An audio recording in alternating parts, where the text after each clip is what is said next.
Alright, so it's just going to be a very quick review of this 4.1 TPA3116 amp. I believe this is 4 times 25 to 1 times 50. I think they do say double the figures, like 100 for the sub channel, so this would be the sub amp, and these are the two stereo amps. It's basically the same amp, doubled for front and back. I don't know, you could just use it to have more power, just more speakers for left and right. There's also some equalizing going on for the sub, so obviously they do have a crossover. This amp is a mixed bag, so it has the Bluetooth module on board. This is a CSR8635.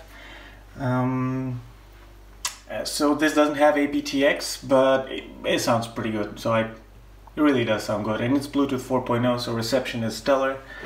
And you could actually put the CSR64215, I think it is, and that one has Bluetooth 4.2 and has aptX and 12-band equalizer or 10-band equalizer, a lot more powerful chip, and it's the same board, so it does fit in here. Other notes: the board construction is very well executed on this one. So the only slight issue I'm having with it, quarrel, let's say, ignore the Bluetooth module. I plucked that out and was in a rush and ripped some traces off, but it works fine right now with the bodges I made. These inductors are very large, very large, as you can see, and they would used to flap around quite a bit, so you would have this much play with the inductors. And if you mount this in a subwoofer case or in a car or something, you really want to tie these down. So just put some silicone goop all around them, and now they're really sturdy. So I do that. You used to have little heat sinks on the TPA chips. Given that this board is very well implemented, so they have actually used all the components recommended by as recommended by the schematic. So where do we have this? So they have actually used absolutely, I have checked quite a bit. I've only checked this part, but I would assume if they followed this so closely, they would follow the rest quite closely as well. And so what this results in is a extremely low quiescent current. So this draws around about 100 milliamps with all 3 amps unmuted and the Bluetooth chip activated.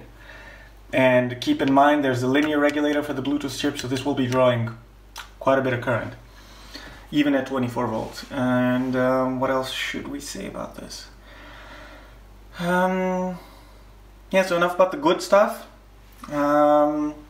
Given that they have followed Texas Instruments recommended schematic for tying these together and the mute circuitry, so as you can see, this is the mute pin and it's simply connected to ground with this 100k resistor. Would be this one or this one or this one. Right, the top of the pin 1 is over here, is on the bottom left. And I don't know, so perhaps there's some other stuff. They talk about like why the pop might occur, and I only read that for like 5 minutes, so I really didn't get what's going on, and even if I would read it for long, I probably wouldn't get it. But the main idea is, first of all, TI seems to not be acknowledging this issue, or has some weird demands on how you're supposed to lay out the circuitry around it. But again, for all I could check, right, again, I scholastic the crap on before actually starting to investigate the shit, so now I can't really see what's going on under here. So it is what it is. The point is, TI isn't acknowledging the turn-on pop this TPA chip has, and so doesn't account for it in their demo schematic. And so this board, following the recommended schematic, does have a pretty aggressive turn-on pop. So the supply should be set to around 20 volts, and have a listen. And that is the problem. So you have these clicks when the Bluetooth connects, and that also isn't too good. And yeah, Those aren't that bad though. You could actually program the board to not have any sounds for connecting and disconnecting. So let's look at the turn-on thumps again right quick, and move on over to a sound test. Right, and turn-off thumps, there actually aren't that. The turn-off thump isn't really that aggressive, so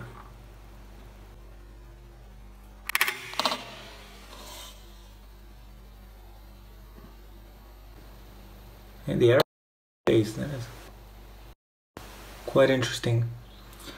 This has a relay that selects, so when the Bluetooth module is outputting any sound, it disables the aux in and routes the Bluetooth chip. Okay, so I have actually renamed the module on mine. If you want to do this as well, check my videos on programming the CSR chips. So we are connected, and we can just hit play. And let's pump the volume up to max. And obviously these tiny speakers aren't doing too well, so let's only leave the front, let's say, amp on. So again, the sound will be shitty from this, but what I want you to hear is the Bluetooth noise, so the noise floor. So let's just have a transmission going so that the Bluetooth module is enabled and outputting silence, so to say. There's actually a control pin on this that controls the relay, so it doesn't actually tap onto the actual sound lines. So let's turn the volume up to max.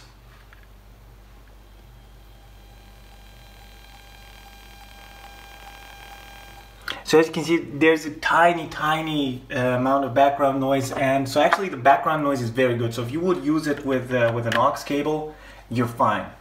Like, it's the best sounding TPA amp I've ever heard. And also to note, I don't think I did this until now, even without the heat sinks, these are just barely lukewarm. The inductors are stone cold, right? If you've checked my other videos, in the worst case scenario, they would smoke within 2 seconds. That is how much heat they will produce. So there's this tiny issue. If you would have very sensitive speakers, right, which these are not, these are 8 ohms even, you would hear this tiny Bluetooth noise. It's really not that bad. Really not that bad. So this would be just a minor issue with this. I really wouldn't let this persuade you against buying it. And let's hear the sub channel right quick. So, wait, what about an grab?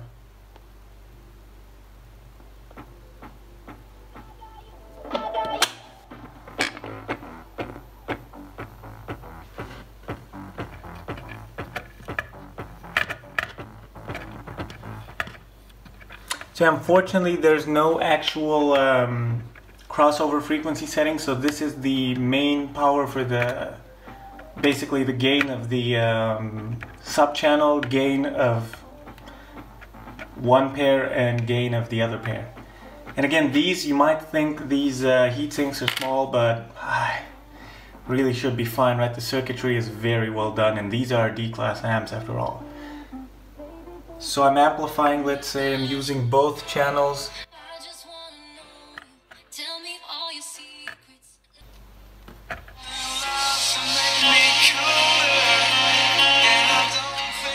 So yeah, I don't know.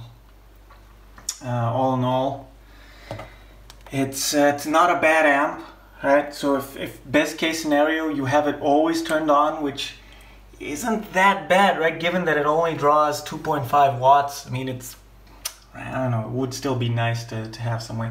I will actually be doing a mod for this in the near future to try to tap onto this mute line. Worst case scenario, just have a tiny Arduino running all the show and fuck it, right? But there's an actual better circuit with just a diode, a resistor, and a capacitor.